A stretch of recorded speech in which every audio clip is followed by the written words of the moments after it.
Hi everyone, this is Anam. Welcome to PhD jobs and admissions. आज का हमारा first lecture होगा on research methodology for your upcoming JNU यानी Jawaharlal Nehru university for your PhD entrance examination.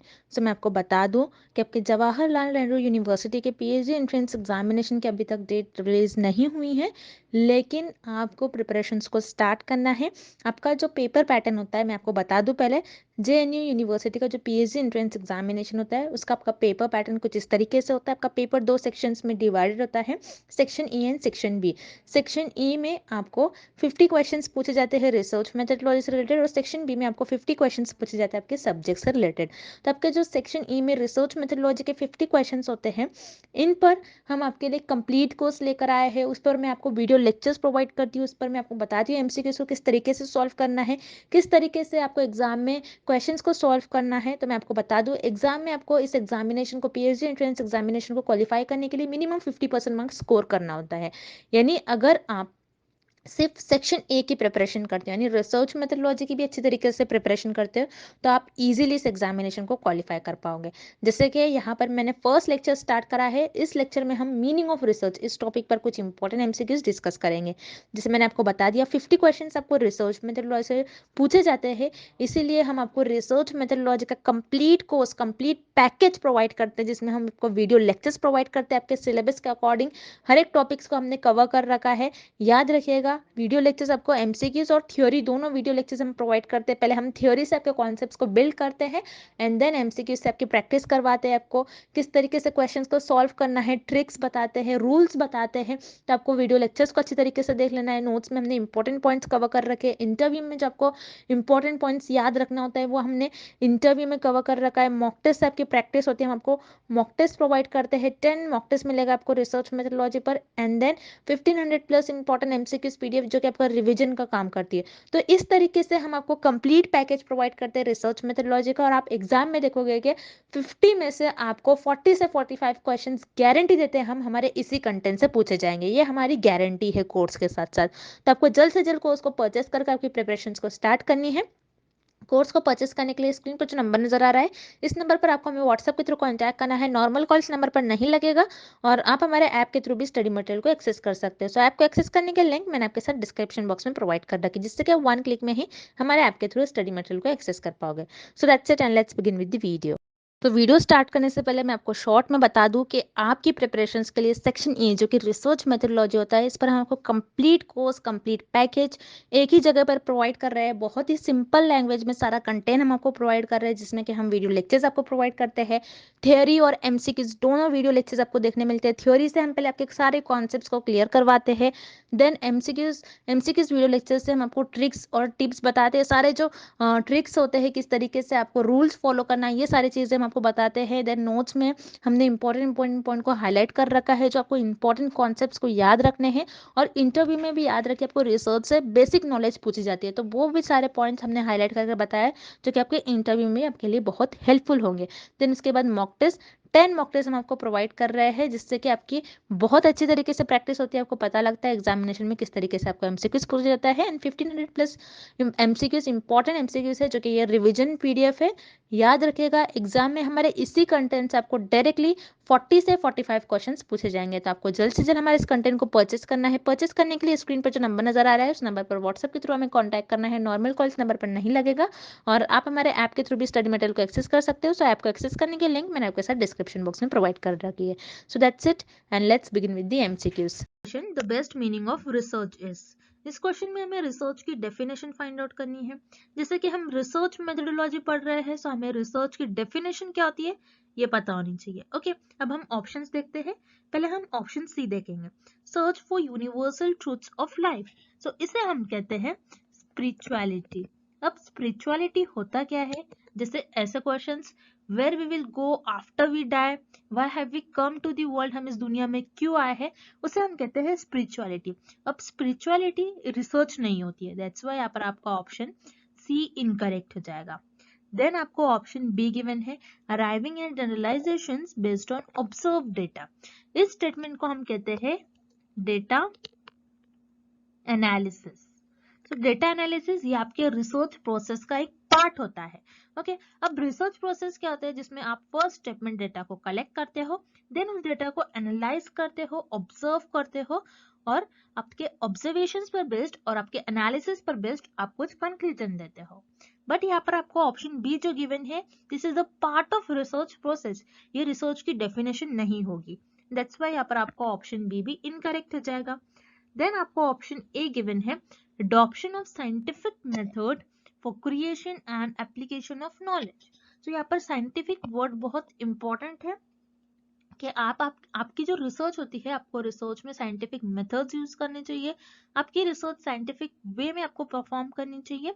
Then इसी sentence का next part है creation and application of knowledge. So आप क्या करते हो रिसर्च में, न्यू नॉलेज क्रिएट करते हो, न्यू थ्योरी क्रिएट करते हो, और उसी नॉलेज का यूज करते हो और कोई प्रैक्टिकल लाइफ में उस प्रॉब्लम को सॉल्व करते हो। ओके जैसे फॉर एग्जाम्पल कोविड डिसीज के अगेन रिसर्चर ने वैक्सीन डेवलप किया। ओके तो रिसर्चर ने क्या किया, कोविड डिजीज के अगेंस्ट न्यू नॉलेज पहले डेवलप करी होंगी, न्यू नॉलेज दिया होगा, न्यू थ्योरी डेवलप करी होंगी, उसी नॉलेज का यूज कर कर इस वैक्सीन को फॉर्म किया होगा, इस वैक्सीन को बनाया होगा। तो रिसर्चर ने क्या किया, यहाँ पर पहले नॉलेज क्रिएट करा और उसी नॉलेज का यूज कर कर इस प्रैक्टिकल प्रॉब्लम को सॉल्व किया। सो रिसर्च आपकी साइंटिफिक होनी चाहिए और रिसर्च में हम न्यू नॉलेज और उस नॉलेज का यूज कर कर हम कुछ प्रैक्टिकल लाइफ में उस प्रॉब्लम को सॉल्व करते हैं। तो ये आपकी हो जाएंगी द डेफिनेशन ऑफ रिसर्च। अब रिसर्च में आपको 3 वर्ड्स याद रखने हैं from exam point of view, this 3 words are very important. First point is आपकी रिसर्च साइंटिफिक होनी चाहिए। देन सेकेंड, आपकी जो रिसर्च होती है वो सिस्टमैटिक होनी चाहिए, मीन्स आपको आपकी रिसर्च में कुछ स्टेप्स, कुछ प्रोसेस फॉलो करना होता है, आप रैंडमली कोई भी स्टेप को परफॉर्म नहीं कर सकते हो। तो आपकी रिसर्च सिस्टमैटिक होनी चाहिए। Then third is objective, means आपकी रिसर्च का एम क्या है, आप रिसर्च क्यों करना चाहते हो, गोल क्या है रिसर्च का। ओके इसलिए आप ऑब्जेक्टिव परफॉर्म, आपकी रिसर्च क्या होनी चाहिए, आपको आपकी रिसर्च का ऑब्जेक्टिव पता होना चाहिए कि एम क्या है। अगर आप जो आप रिसर्च कर रहे हो, उस रिसर्च से जो रिजल्ट्स आ रहे हैं वो रिजल्ट्स क्या कोई प्रैक्टिकल लाइफ में हम अप्लाई कर सकते हैं, क्या लोगों के लिए वो बेनिफिशियल है, इसलिए हम रिसर्च हमारी ऑब्जेक्टिव वे में होनी चाहिए। First is scientific and the second word is systematic and third is objective. अगर आपको एग्जाम में ऐसे वर्ड्स में से कोई एक वर्ड दिखता है डेफिनेशन ऑफ रिसर्च में, दैट मीन्स वो आपकी डेफिनेशन हो जाएगी। दैट्स वाई यहाँ पर आपका करेक्ट ऑप्शन हो जाएगा option A, adoption of scientific method for creation and application of knowledge. Next question, which one of the following statements is not correct. इस क्वेश्चन में हमें फाइंड आउट करना है कि कौन सा स्टेटमेंट करेक्ट नहीं है अबाउट रिसर्च। ओके अब हम ऑप्शंस देखते हैं।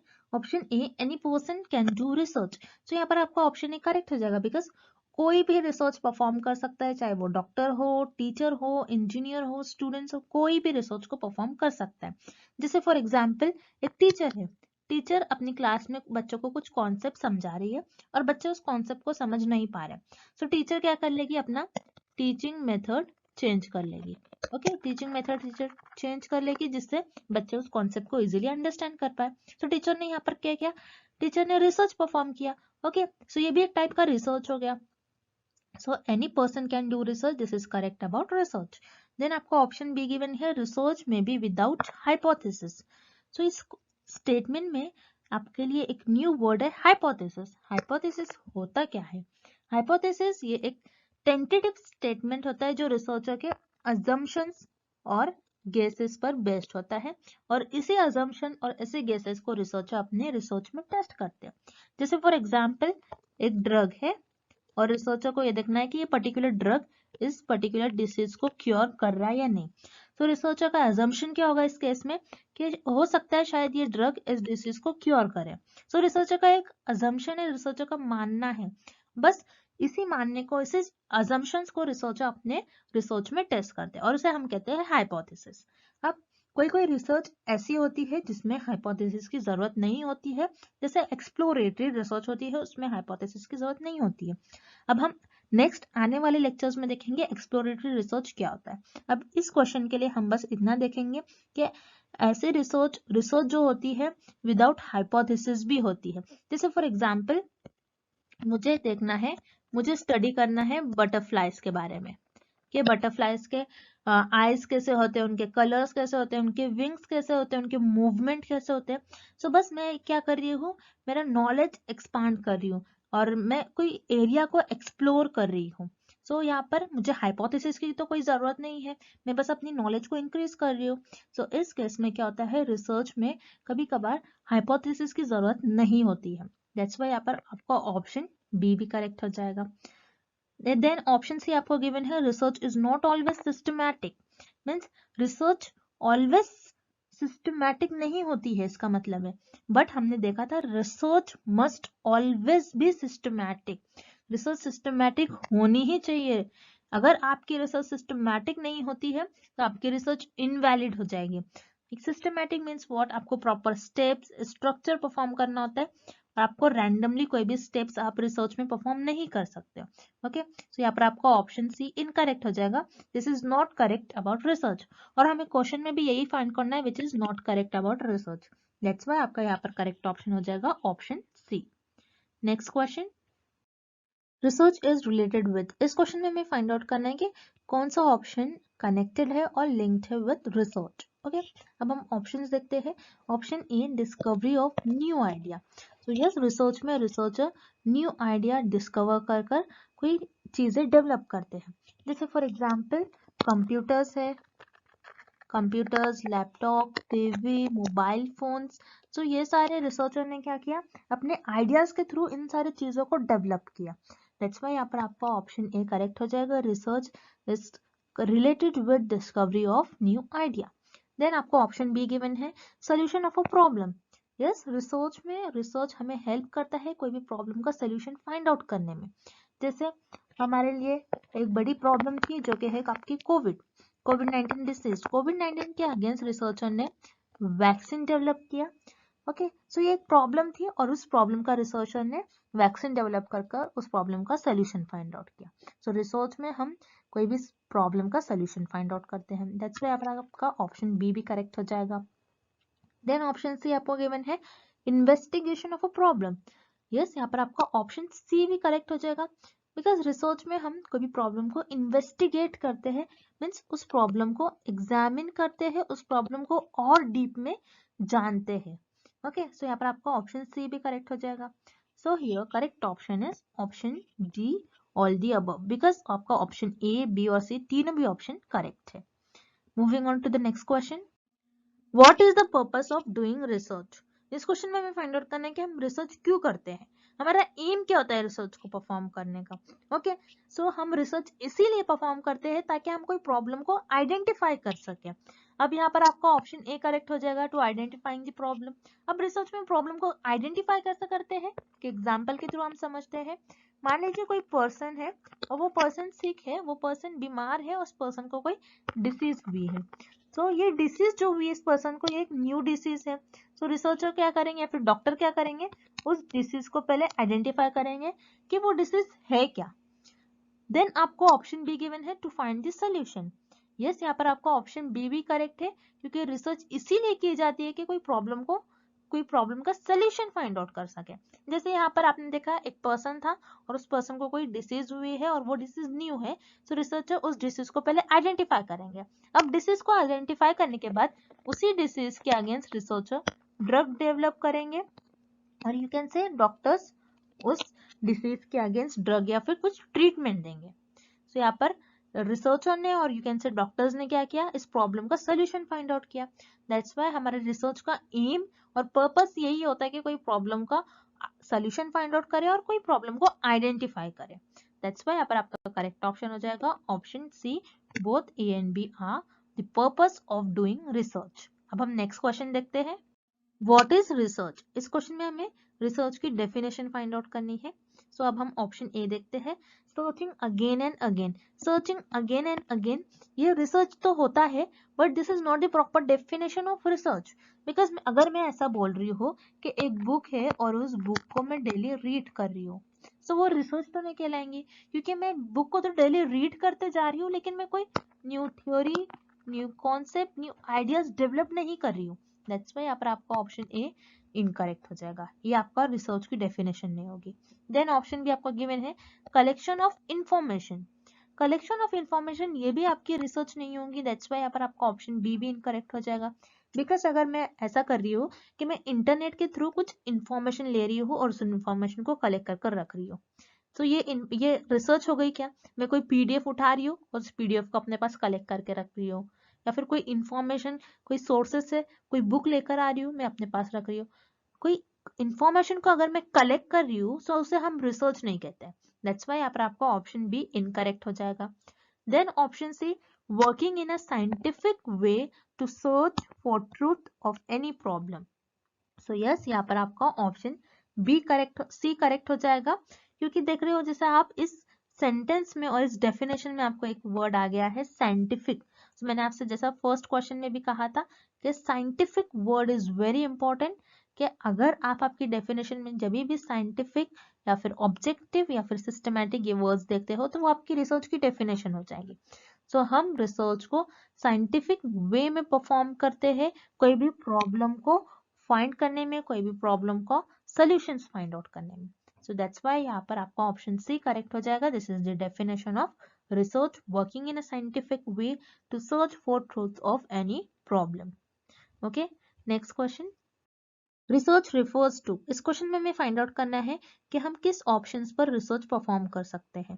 सो यहाँ पर आपका ऑप्शन ए गिवन है रूटीन एक्टिविटी, रूटीन एक्टिविटी जो आप डेली परफॉर्म करते हो उसे हम कहते हैं रूटीन एक्टिविटी, जैसे आप डेली कॉलेज जा रहे हो, डेली स्कूल जा रहे हो, आप डेली बात ले रहे हो, आप डेली लंच कर रहे हो, आप डेली डिनर कर रहे हो, सो ये रूटीन एक्टिविटी हो गया, रूटीन एक्टिविटी पर आप रिसर्च परफॉर्म नहीं कर सकते हो, दैट्स वाई यहाँ पर आपका ऑप्शन ए इनकरेक्ट हो जाएगा। Then option B annual activity, annual activity means what, आप जो ईयरली करते हो या फिर ईयर में एक बार करते हो उसे हम कहते हैं एनुअल एक्टिविटी, एनुअल एक्टिविटी पर भी आप रिसर्च परफॉर्म नहीं कर सकते, दैट्स व्हाई यहाँ पर आपका ऑप्शन बी भी इनकरेक्ट हो जाएगा। Then option C occasional activity, occasional activity means आप जो समटाइम्स करते हो, वो कभी कभार आप समटाइम्स और यू कैन से आप कभी कभार करते हो उसे हम कहते हैं ओकेजनल एक्टिविटी, इस पर भी आप रिसर्च परफॉर्म नहीं कर सकते हो, दैट्स व्हाई यहाँ पर आपका ऑप्शन सी इनकरेक्ट हो जाएगा। Then option D fact finding activity, yes आप यहाँ पर आपका ऑप्शन डी करेक्ट हो जाएगा, बिकॉज फैक्ट फाइंडिंग एक्टिविटी पर आप रिसर्च परफॉर्म कर सकते हो। अब फैक्ट्स क्या होते हैं, जैसे ऐसे टाइप के question, why sky is blue, sky blue क्यों है, why earth is round, earth round क्यों है, तो ये जो फैक्ट फाइंडिंग क्वेश्चंस है, फैक्ट फाइंडिंग एक्टिविटीज है, इन पर हम रिसर्च परफॉर्म कर सकते हैं ये देखने के लिए कि सच में अर्थ राउंड है या सच में स्काई ब्लू है, तो ये आपके फैक्ट्स हो गए, सो हम फैक्ट फाइंडिंग एक्टिविटीज पर रिसर्च परफॉर्म कर सकते हैं, दैट्स व्हाई यहाँ पर आपका करेक्ट ऑप्शन हो जाएगा ऑप्शन डी। नेक्स्ट क्वेश्चन देखते हैं अब हम, how would you define the research process, इस क्वेश्चन में हमें रिसर्च प्रोसेस की डेफिनेशन फाइंड आउट करनी है। सो अब हम ऑप्शंस देखते हैं। Option A a method of collecting research data, so statement को हम कहते हैं डेटा कलेक्शन, सो डेटा कलेक्शन ये आपके रिसर्च प्रोसेस में एक स्टेप होता है जहां पर आप डेटा को कलेक्ट करते हो, तो ये आपके रिसर्च प्रोसेस की डेफिनेशन नहीं होगी, this is the part of research process, that's why यहाँ पर आपका ऑप्शन ए इनकरेक्ट हो जाएगा।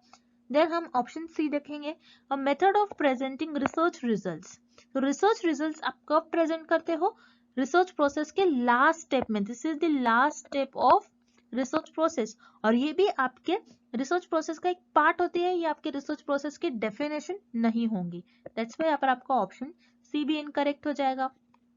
Then option B, the stages or steps the researcher follows in carrying out the research project.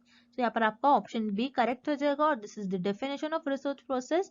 तो रिसर्च प्रोसेस की डेफिनेशन ये होती है जिसमें आप कुछ स्टेप्स परफॉर्म करते हो और उन स्टेप्स को परफॉर्म कर कर आप आपके रिसर्च का कुछ रिजल्ट्स फाइंड आउट करते हो और रिसर्च को आगे बढ़ाते हो।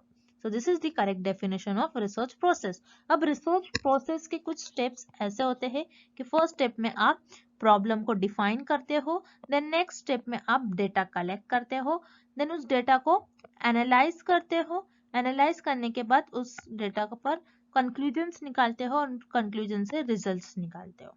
तो हम रिसर्च प्रोसेस की करेक्ट डेफिनेशन बोलेंगे इन सारे स्टेप्स को, जहाँ पे हम स्टेप्स परफॉर्म कर कर कुछ रिजल्ट फाइंड आउट करते हैं हमारी रिसर्च के, ना कि कोई एक पर्टिकुलर स्टेजेस को हम रिसर्च प्रोसेस कहेंगे। ओके, दैट्स व्हाई यहाँ पर आपका करेक्ट ऑप्शन हो जाएगा ऑप्शन बी, द स्टेजेस और the steps the researcher follows in carrying out research project.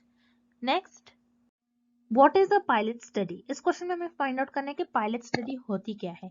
So pilot study में पायलट्स एंड एयरप्लेन्स इन्वॉल्व नहीं होते हैं, दैट्स व्हाई यहाँ पर आपका ऑप्शन बी और सी इनकरेक्ट हो जाएगा।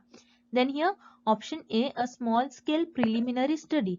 यस, पायलट स्टडी वो होती है जो रिसर्चर पहले एक स्मॉल स्केल पर करते हैं, अगर वो स्टडी सक्सेसफुल होती है तो उसे एक लार्ज एरिया पर, एक बड़े एरिया में रिसर्चर लॉन्च करते हैं। जैसे फॉर एग्जाम्पल गवर्नमेंट ने mid day meal program launch करा है। So mid day meal program क्या होता है कि कोई स्मॉल डिस्ट्रिक्ट में गवर्नमेंट कुछ स्कूल्स में बच्चों को खाना प्रोवाइड करते हैं, ये देखने के लिए कि बच्चे स्कूल में आ रहे या फिर नहीं, कि उनका एनरोलमेंट बढ़ रहा है नहीं। सो यहाँ पर गवर्नमेंट ने मिड डे मील प्रोग्राम किया है। सो गवर्नमेंट ने मिड डे मील प्रोग्राम किया तो एक स्मॉल डिस्ट्रिक्ट में ही पहले government mid day meal program launch करेंगे, ये देखने के लिए कि बच्चों का एनरोलमेंट बढ़ रहा है या फिर नहीं। अगर बच्चों का एनरोलमेंट बढ़ रहा है, अगर ये प्रोग्राम सक्सेसफुल होता है, सो गवर्नमेंट क्या करेंगे, इसी प्रोग्राम को हर एक सिटी में लॉन्च करेंगे। सो इसे हम कहते हैं पायलट स्टडी। तो यहाँ पर आपका करेक्ट ऑप्शन हो जाएगा option A, a small scale preliminary study. Okay, next, which of the following options are the main task of research? इस क्वेश्चन में हमें फाइंड आउट करना है कि रिसर्च के मेन टास्क क्या होते हैं। तो अब हम ऑप्शंस देखते हैं। Option A, to learn new things. तो यहाँ पर आपका ऑप्शन ए करेक्ट हो जाएगा, बिकॉज रिसर्च का एम ही होता है कि हम कुछ new theory, new concept, new ideas को डेवलप करें। सो उसके थ्रू हम कुछ ना कुछ न्यू नॉलेज सीखते रहते हैं। सो यहाँ पर आपका ऑप्शन ए करेक्ट हो जाएगा। Then option B, research gives you the latest information. So यहाँ पर आपका ऑप्शन बी भी करेक्ट हो जाएगा, बिकॉज जैसा हम देखते हैं कंप्यूटर्स में न्यू न्यू लैंग्वेजेस आते हैं, मोबाइल्स में कुछ प्रोग्राम्स आते हैं, कुछ एप्स आते हैं। तो जब भी कोई न्यू थिंग्स डेवलप होती है, सो उसके थ्रू रिसर्च या फिर हम लोग कुछ ना कुछ न्यू इंफॉर्मेशन, लेटेस्ट इंफॉर्मेशन सीखते रहते हैं। So research give us the latest information, ये भी करेक्ट हो जाएगा। Then option C, research helps with solving the problem. तो यहाँ पर आपका ऑप्शन सी भी करेक्ट हो जाएगा, बिकॉज रिसर्च में हम कोई प्रॉब्लम को सॉल्व ही करते हैं।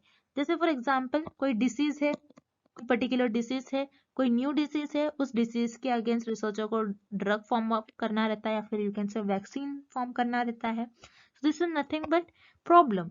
सो रिसर्च का मेन टास्क यही होता है कि कोई प्रॉब्लम को सॉल्व करे। तो यहाँ पर आपका तीनों भी ऑप्शंस करेक्ट हो जाएंगे, बिकॉज रिसर्च का मेन टास्क होता है कि कुछ ना कुछ न्यू थिंग हम सीखते रहते हैं, कुछ लेटेस्ट इंफॉर्मेशन हम गेन करते रहते हैं और कोई प्रॉब्लम को सॉल्व करते हैं। दैट्स व्हाई यहाँ पर आपका करेक्ट ऑप्शन हो जाएगा option D, all the above. Moving on to the next question, how to जज the depth of any research? इस क्वेश्चन में हमें फाइंड आउट करना है हम किसी भी रिसर्च की इंपॉर्टेंस, किसी भी रिसर्च की डेप्थ को कैसे जज कर सकते हैं। सो यहाँ पर आपको ऑप्शन ए गिवन है, बाय रिसर्च टाइटल। क्या हम किसी भी रिसर्च की टाइटल से उस रिसर्च को जज कर सकते हैं? नहीं, बिकॉज जैसे फॉर एग्जाम्पल मेरे पास एक टाइटल है, स्टडी ऑन वायरसेस। तो इस टाइटल से क्या मैं उस रिसर्च को जज कर सकती हूँ कि वो रिसर्च अच्छी है या फिर नहीं है? No, it's not possible. क्या हम सिर्फ टाइटल को ही देख के किसी भी रिसर्च को जज नहीं कर सकते हैं? देन यहाँ पर आपका ऑप्शन बी गिवन है, बाय रिसर्च ड्यूरेशन। मीन्स उस पर्टिकुलर रिसर्च को कितना टाइम लगा है। किसी रिसर्च को कंप्लीट होने में 2 वीक्स लगते हैं, किसी रिसर्च को कंप्लीट होने में 2 इयर्स लगते हैं, 1 ईयर लगता है, 6 मंथ लगता है। तो हम किसी भी रिसर्च की डेप्थ को उसके ड्यूरेशन के अकॉर्डिंग जज नहीं कर सकते। दैट्स व्हाई यहाँ पर आपका ऑप्शन बी भी इनकरेक्ट हो जाएगा। देन हम ऑप्शन डी देखते हैं, by total expenditure on research. यहाँ पर आपका ऑप्शन डी भी इनकरेक्ट हो जाएगा, बिकॉज हम किसी भी रिसर्च के डेप्थ को इसलिए नहीं जज कर सकते कि उसमें कितना पैसा खर्च हो गया है, उसमें कितना मनी स्पेंड है। अगर कोई रिसर्च में ज्यादा मनी स्पेंड है, दैट मीन्स वो रिसर्च अच्छी है, ऐसा हम नहीं कह सकते हैं। दैट्स व्हाई यहाँ पर आपका ऑप्शन डी भी इनकरेक्ट हो जाएगा। Then option C, by research objectives. तो यहाँ पर आपका ऑप्शन सी करेक्ट हो जाएगा, बिकॉज हम किसी भी रिसर्च की डेप्थ को जज कर सकते हैं बाय इट्स ऑब्जेक्टिव, के उस रिसर्च का गोल क्या है। उस रिसर्च का गोल क्या है, उस रिसर्च का एम क्या है, वो रिसर्च क्यों की गई है, क्या उस रिसर्च के करने के बाद उस रिसर्च के जो रिजल्ट्स आ रहे हैं वो सोसाइटी के लिए बेनिफिशियल है या नहीं। सो इससे हम रिसर्च की डेप्थ को जज कर सकते हैं। दैट्स वाई यहाँ पर आपको ऑप्शन सी करेक्ट हो जाएगा bye research objectives. So student, this is all about the meaning of research. I hope the definition of or the meaning of research is clear to everyone, and thank you for watching this video.